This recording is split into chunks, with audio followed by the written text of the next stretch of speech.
सोमनाथ ज्योतिर्लिंग नेमकं प्रकट झालं कसं? दक्ष राजाने चंद्राला 27 कन्या दिल्या आणि त्यामुळे त्याने फक्त रोहिणीवरतीच प्रेम केलं, बाकीच्यांसंग दुजाभाव केला.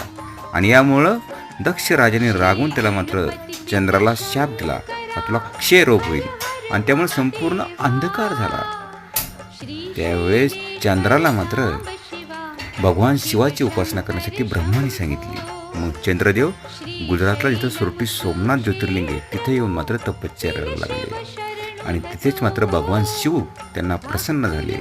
तेव्हा वर मागण्यास सांगितलं. त्यावेळेस सांगितलं का मला क्षयरोगाचा शाप दिला, त्यामधून मात्र माझी सुटका करा. त्यावेळेस भगवान शिवाने सांगितलं मी तर शापमुक्त करू शकत नाही, पण तू तिळाने वाढू शकतो 15 दिवसांनी, आणि पुन्हा 15 दिवसांनी पुन्हा कमी येऊ शकतो. अशा प्रकारे सुरटी सोमनाथ ज्योतिर्लिंग तिथं मात्र स्थापन झालं. भगवान शिव कायमचे तिथं राहिले.